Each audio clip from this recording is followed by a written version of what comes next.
When we come back, I have a great guest. Leon Moe will be joining me to tell us about the Minnesota Sovereignty Project. This is absolutely fantastic, folks. You're going to love it. Be right back. Sue Jeffers, 100.3 K-Talk. And because the mentality in the country now is we are very, very tired of out of control, corrupt government, I have invited my friend Leon Moe to join us. He is with the Minnesota Sovereignty Project, and this is a fabulous plan. Let's welcome Leon to the show. Hi, Leon. How you doing? Good afternoon. Glad to be with you. All right. In one of your emails you sent to me, it said Paul Revere had to ride a horse. Can we send emails?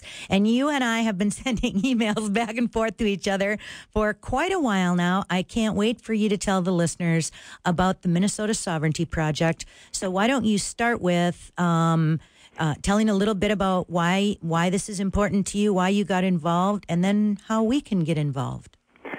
Well, just a little background. Being a disabled combat veteran, I do have a little credence when it comes to serving, protecting, and defending the Constitution against all enemies, foreign and domestic. And I just don't expect anything less from, public servants that we elect to represent us. And you can find out quite a bit more about it. I mentioned the website, www.mnsovereignty.org. And, for those out there who have feelings ranging from unhappiness to outrage with out-of-control government, like you mentioned, there are a couple things that you probably should know. One is that, you're not alone. The frustration is growing by leaps and bounds throughout. You know what, Leon? That is the most important point I think that we can make before you go on any further, because you've got some great things to say. But these people have to know they're not alone. There are lots of us that feel the same way. Oh, it's just amazing. I mean, I go to the grocery store, I start talking to somebody, it doesn't take very long. And I don't remember that, 10 years ago. But, you see it. They're coming out of the walls, and they're just unhappy,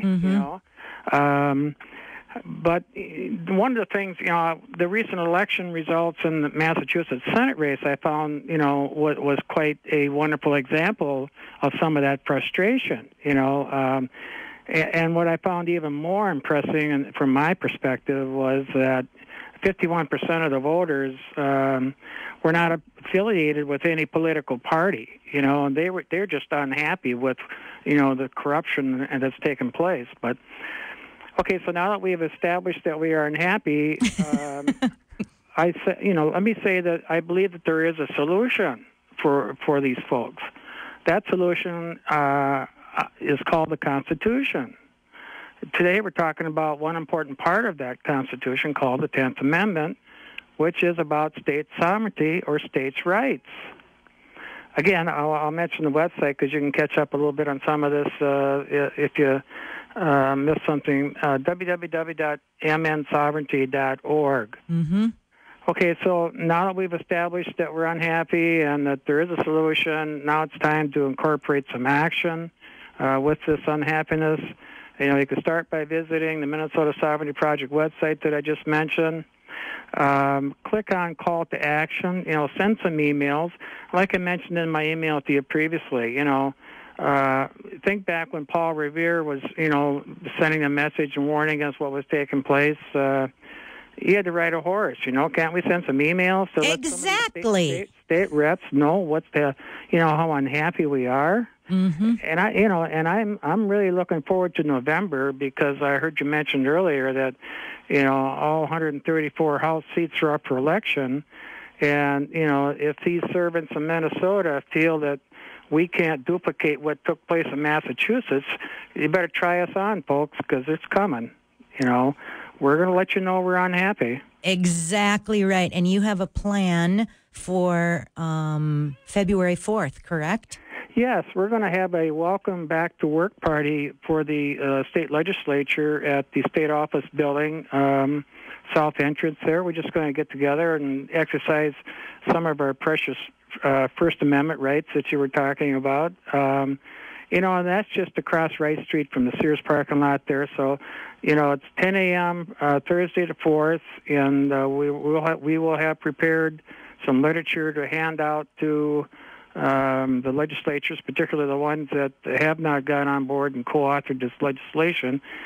This is so critical, I think, because I understand that it's not going to solve all of our problems, but I tell you what it will do.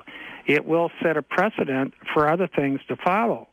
And one of my favorite things is something called nullification, whereas Congress has a code, that most of them don't even know about or have forgotten conveniently, that says that any legislation that they talk about or propose has to have on it attached the cited enumerated power given to Congress for that, that it would apply to that legislation. Mm-hmm. And if it does not have that cited enumerated power, then with the proper state leadership, it becomes unconstitutional and it should be nullified and voided at the state level.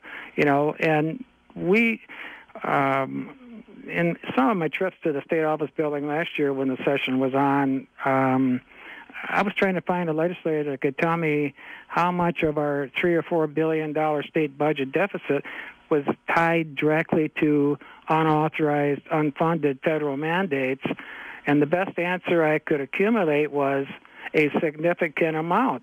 Okay, so if you start, nullifying some of these unconstitutional laws, we could get rid of it right away. Leon, I need to take a quick break here. When we come back, I'm going to have you come back. I'm going to put you on hold for a second, and we'll talk about it. We'll just wrap things up as soon as we come back. Sure. Sue Jeffers, 100.3 K-Talk.